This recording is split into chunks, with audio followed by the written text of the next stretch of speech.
Hello दोस्तों, स्वागत है आपका मेरे YouTube channel smart learn zone में। आज के वीडियो में हम एक्सेल के टॉप 5 ट्रिक्स के बारे में देखने वाले हैं जिसको सभी को आना चाहिए।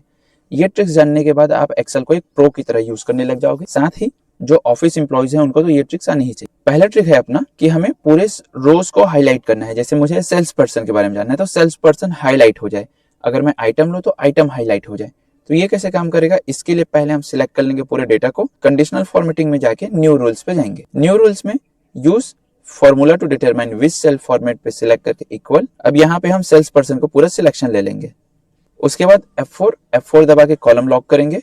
इक्वल करेंगे कि इस स्पेसिफाई सेल के बराबर हो, तो उसमें फॉर्मेट लग जाए। जैसे मुझे बोल्ड चाहिए, बोल्ड कर लिए, और फिल में एक कलर ले लेते हैं, कोई सा भी, ये कलर चाहिए, ओके कर देंगे। अब तो अगर मैं यहाँ पे जैसे कोई अब स्पेसिफाई करता हूँ, जैसे अमित, तो अमित के जितने डेटा हैं वो हाईलाइट हो गए। अगर जैसे मैं यहाँ पे ले लेता हूँ पूजा, तो जहां जहां पे पूजा है वो हाईलाइट हो जाएगा। इस तरह से ये काम करता है। अगले ट्रिक पे चलते हैं। अगला ट्रिक है स्मार्ट फिल्टर। इसके लिए मैं फिल्टर लगा लेता हूँ, Ctrl+Shift+L। फिल्टर क्या करता है कि हम नॉर्मली फिल्टर करना तो आता है, स्मार्ट फिल्टर में हम यहाँ पे सीखने वाले हैं फिल्टर बाय कलर, कि मुझे कलर्स के अकॉर्डिंग फिल्टर करने हैं, मुझे बस ये स्पेसिफिक कलर्स देखने हैं, तो मैं वो कर सकता हूँ। क्लियर फिल्टर होता है फिल्टर को क्लियर करने के लिए। अगर मैं इसमें अलग अलग और भी कलर्स लेके रखा हूँ हाईलाइट करके, जैसे मैं ले लेता हूँ यहाँ पे ये इस तरह से कोई कलर है, या फिर मैं ले लेता हूँ कि फॉन्ट कलर मैं दूसरा रख लिया हूँ, तो उस पर भी हम फिल्टर लगा सकते हैं जिस भी कॉलम में हम चाहें, क्योंकि सभी में वो कलर्स हाईलाइटेड हैं, अप्लाइड हैं, तो उसमें ये काम करेगा। सिलेक्ट किए, फिल्टर बाय कलर, देखो फॉन्ट कलर का ऑप्शन आ रहा है। अगर मुझे ये फॉन्ट कलर को फिल्टर करना है, अगर मुझे नॉर्मल कलर्स को फिल्टर करना है, तो मैं यहाँ पे कलर्स में जाऊंगा और जो भी कलर चाहिए उसको सिलेक्ट कर सकता हूँ। नो फिल मतलब जिसमें कलर नहीं लगे हुए हैं, यहाँ पे कोई बैकग्राउंड कलर नहीं है तो वो फिल्टर होके आ गए। फॉन्ट कलर में भी कोई बैकग्राउंड कलर नहीं है। इसके अलावा हम इसमें काम कर सकते हैं कि जैसे मुझे कोई नंबर फिल्टर करना है, कि मुझे किसी एक स्पेसिफिक नंबर से ज्यादा चाहिए, number filter. Equal, does not equal, कि उसके बराबर ना हो, ग्रेटर देन उस स्पेसिफिक नंबर से ज्यादा, ग्रेटर देन इक्वल टू उस नंबर से बड़ा या फिर बराबर, लेस देन छोटे के लिए, छोटे या बराबर के लिए, बिटवीन के लिए, टॉप 10 देख सकते हैं, अबव एवरेज, कि मुझे एवरेज से ऊपर वाले निकालने हैं। इन सब का एवरेज काउंट किया, फिर एवरेज से जो ऊपर वाले डेटा है उसको फिल्टर करके दे दिया। इसको फिल्टर को क्लियर करते हैं। अब जैसे मुझे क्वांटिटी पे कोई फिल्टर लगाना है, मैंने सिलेक्ट किया, नंबर फिल्टर पे गए, इक्वल कर देंगे। जैसे मुझे जानना है 28, अब ओके कर देंगे, तो ये 28 वाला फिल्टर हो जाएगा। इसके साथ में आता है टेक्स्ट फिल्टर, कि मैं टेक्स्ट के अकॉर्डिंग भी फिल्टर कर सकता हूँ। किस तरह से टेक्स्ट के अकॉर्डिंग फिल्टर, जैसे फिल्टर बाय टेक्स्ट, जब मैं टेक्स्ट पे रखूंगा तो टेक्स्ट फिल्टर ओपन होगा, नंबर पे फिल्टर करूंगा तो नंबर फिल्टर ओपन होगा।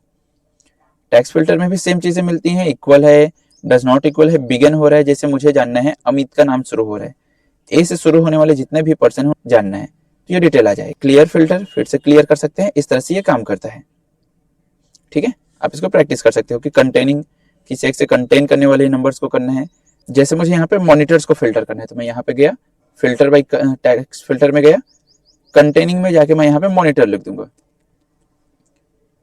मॉनिटर लिखे, एंटर कर दिए, तो जितने भी मॉनिटर हैं फिल्टर होके आ गए। तो इस तरह से ये टेक्स्ट फिल्टर होता है। अगला ट्रिक है अल्ट बटन का शॉर्टकट यूज करना। अल्ट बटन शॉर्टकट कहने का मतलब क्या है कि मुझे कोई शॉर्टकट बनाना है। जैसे मुझे ये बॉर्डर्स लगे हैं, ये बॉर्डर्स को हटाना है, मैं इसको क्लियर करता हूँ। मुझे बॉर्डर्स को हटाने हैं, या फिर मुझे यहाँ पे थिक बॉर्डर देना है, तो उसके लिए क्या करेंगे, पहले सिलेक्शन लिए। अब मुझे बॉर्डर में कर्सर को ले जाके करना पड़ेगा, लेकिन मैं अगर यही कीबोर्ड से करना चाहूँ, मैं सिंपल अल्ट बटन दबाऊंगा। देखो सबके लिए शॉर्टकट जनरेट होके आ गए। अगर मुझे होम बटन में आना है तो मुझे एच बटन दबाना पड़ेगा। एच दबाने के बाद बॉर्डर के लिए बी दबाऊंगा, और मुझे बॉर्डर्स को हटाना है तो नो बॉर्डर के लिए एन है, तो मैं एन दबा दूंगा। ये अनबॉर्डर हो गए।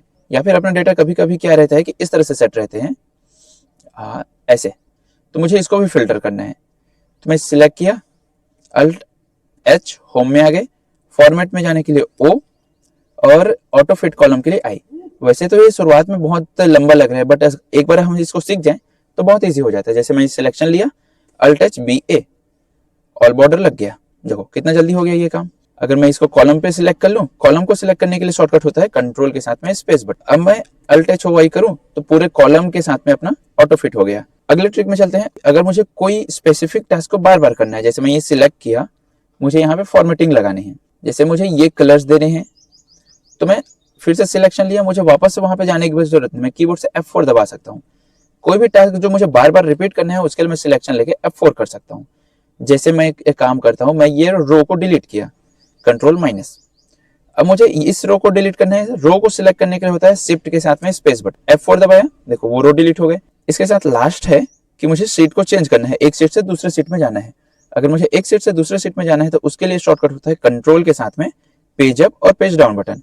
अगर मैं पेज डाउन करता हूं तो ये राइट साइड में खिसकता है, पेज अप करता हूं तो लेफ्ट साइड में स्विच करता है। तो ऐसे काम करता है। इस तरह से हमें एक्सेल में माउस की जरूरत ही नहीं है, हम पूरे कीबोर्ड से ही सारे काम कर सकते हैं। अगर आपको वीडियो अच्छा लगे तो लाइक कीजिएगा, शेयर कीजिए, सब्सक्राइब कीजिएगा। कमेंट करके बताइएगा कि आपको कौन सा ट्रिक है जो नहीं पता था।